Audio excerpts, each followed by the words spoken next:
اللهم صل على سيدنا محمد وعلى ال سيدنا محمد وبارك وسلم عليه.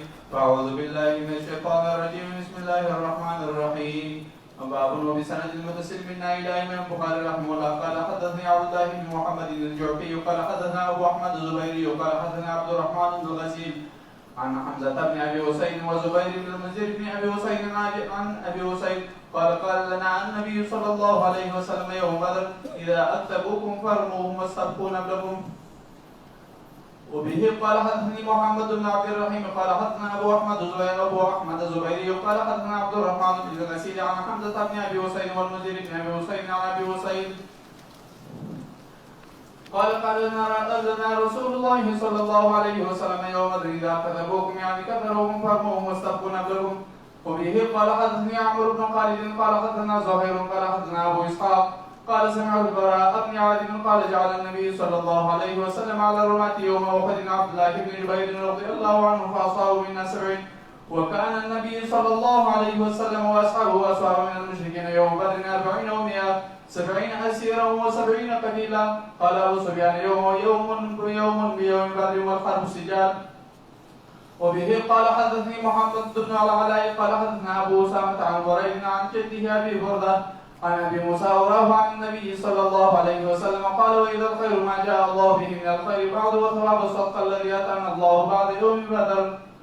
وبه قال حدثني يعقوب قال حدثنا ابراهيم بن اسحاق عن ابيه عن جده قال عبد الرحمن بن عوف ان لفي الصف يوم بدر اذا التفت فاذا عن يمين وعن يسار فتيان حديث السن وكأني لم أعمل بمكان ما يقال لأحدهما سرا من صاحبه يعمي أرني أبا جهل فقلت يا ابن أخي وما تصنع به؟ قال عاهدت الله إن رأيته أن أقتله أو أموت دونه. فقال لي الآخر سرا من صاحبه مثل قال فما سرني أني بين رجلين وكانهما فأشرت لهما إليه فشد عليه مثل صقر حتى زرباه وهما ابن عفراء. د بدر متعلق بعض مباحث په دغه باب کې ذکر کیږي. نو کل فصل من الباب السابق داسې د ترجمه الباب نور نه د وسره ذکر کړی بابون ذکر ده نور ترجمه نشته.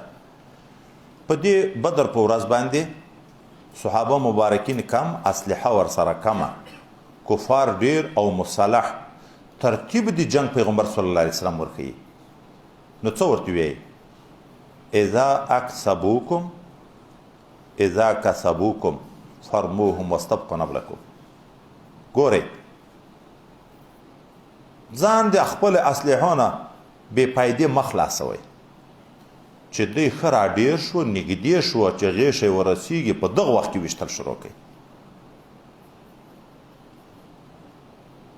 د جنگ ماهرین په دا جهادو کې موږ داسې ملګري لیدلي په یوه شاجور یې ټوله ورځ جنګ کړی.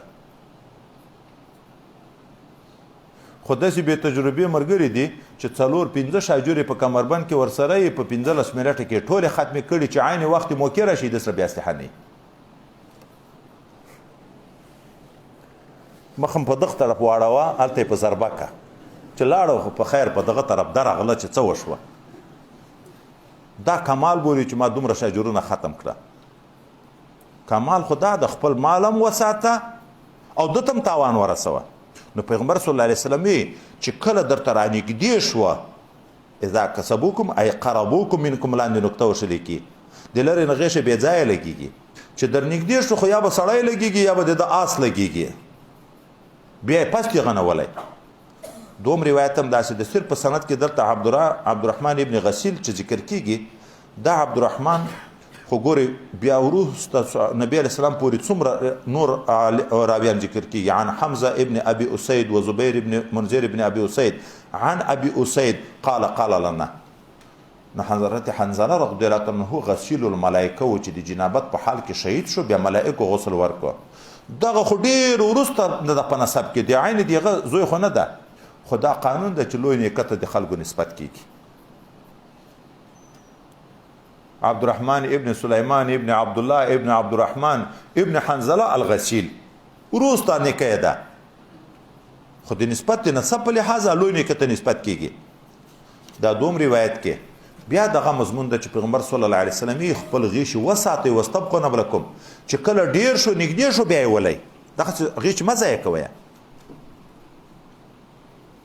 دوم د احد واقعه په مابین کې راوړي د یو خاص نکتې دپاره جنگ احد مبارک کې د حضرت عبدالله ابن جبیر رضی الله عنه په مشرۍ 50 رمات د غونډۍ په سر جبل رمات چې ورته ویل کېږي خدای ورته ویلي و چې که موږ غالب شو که موږ مغلوب شو چې ما نه یې درکړی نه به راکوزېږي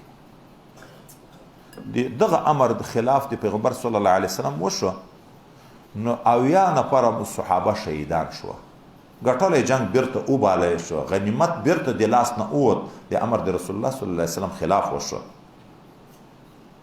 خو دا ځای بیرته ذکر کړي هلته په بدر کې مناسبت یې دغه ده په بدر کې 80 د هغو